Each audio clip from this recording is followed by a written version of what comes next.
మల్లు రవణకు చెప్పడం జరిగింది. పొంగులేటిని టార్గెట్ చేస్తూ ఒక అంశాన్ని ప్రస్తావించారు. ఆయన అలా మామ రాజకీయాల్లో లేకుండా నేను చేశాను కాబట్టి ఇప్పుడు మమ్మల్ని ఇబ్బంది మురళి అంత బలహీనుడా? పొంగులేటి ఫోర్స్ చేస్తే కొండా మురళి రాజకీయంగా ఇబ్బంది పడేంత బలహీనుడా? నేను బలం ఎంతున్నా అనేది మీకు తెలుసు, ఇవాళ ప్రజలకు తెలుసు, భారతదేశంలో ఉన్న ప్రతి ఒక్కరికి తెలుసు. దయచేసి నన్ను రెచ్చగొట్టకండి. నేను మొదలే చెప్తున్నా, నేను బలహీనుని కాదు, సాగుకు భయపడా. ఇంకా 4 బుల్లెట్లు ఉన్నాయి నా దాంట్లో. నేను అందుకే కొంచెం నీడకు వస్తారా అని అడిగినా. లేదు మేము మా మీడియా ఆయన ఇన్ఛార్జ్ చెప్పడం జరిగింది, అక్కనే పెట్టిందన్నా ఎండైనా మీరు రండి అని. రెచ్చిపోరు కానీ పొంగులేటి శ్రీనివాసరెడ్డిని నియోజకవర్గంలో ఉన్నటువంటి ఎమ్మెల్యేలు అందరినీ ప్రస్తావిస్తూ వీళ్ళంతా ఇవన్నీ విషయాలు చేశారని చెప్పారు కదా. అసలు నాకు ఆ విషయమే తెలియదు. మరి మీరే సృష్టిస్తానేమో కానీ నాకు ఆ విషయం కూడా తెలియదు.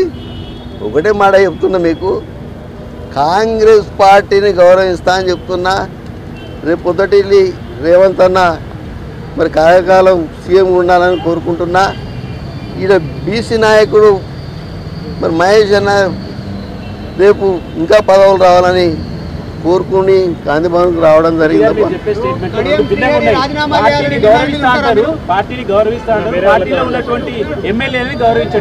మీరు ఎన్టీవా? ఓకే,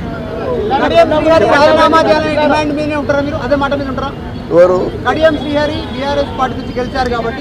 నేను రాజీనామా చేసిన, వాళ్ళు చేసుకుంటే చేసుకోవాలి.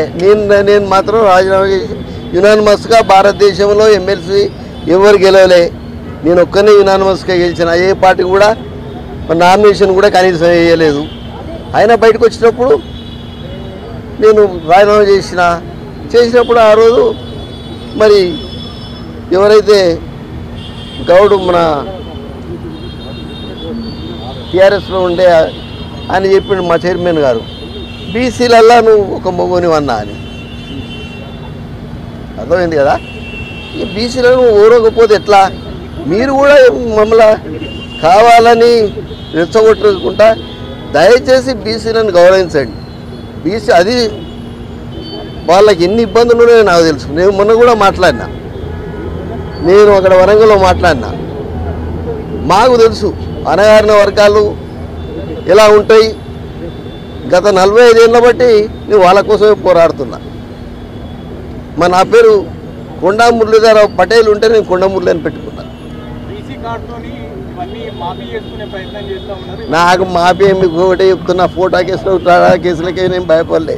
దీనికి మాఫీ చేసుకున్నందుకు కాదు. కాంగ్రెస్ అంటే నా ప్రభావం తగ్గితే ఇంతెందుకు, మీరంతెందుకు రావాలి? మీరే చెప్పండి దయచేసి.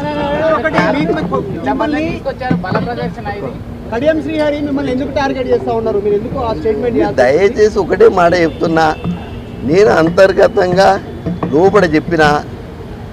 మళ్ళీ ఎప్పుడైనా అక్కడ వరంగల్ మీటింగ్ పెట్టినాక, లేదు అంటే మీడియా సెంటర్ ఎప్పుడైనా పెట్టినప్పుడు కంపల్సరీ వచ్చి చెప్తా. కాంగ్రెస్ పార్టీ అంటే నాకు గౌరవం ఉన్నది, మహేష్ అన్న అంటే గౌరవం ఉన్నది, రేవంత్ అన్న అంటే గౌరవం ఉన్నది. ఇప్పుడు కూడా రేవంత్ అన్నప్పుడు రేఖమ్మను నేను మరి ఆడ పాదయాత్ర చేస్తే పంపి రాజశేఖర అన్నతో కూల్చింది రేఖమ్మ. మేమంతా ఒకటే. మీరు ఎవరు కూడా దయచేసి దీంట్లో ఎలాంటి విభేదాలు లేవు. అర్థమైంది కదా. దాని ప్రకారం సంబంధించిన నాయకులు మీటింగ్ ఏర్పాటు చేస్తూ అధిష్టానం దృష్టికి తీసుకుపోయారు. మీ మీద చర్యలు తీసుకోవాలని మీరు చేసిన వ్యాఖ్యలపై దానిపైన మీరుండాలా వారు ఉండాలో తీర్చుకొని పార్టీ చెప్పారు సార్. పార్టీ ఏది నిర్ణయం చేస్తుందో నాకు అవన్నీ తెలియదు. Okay, thank you.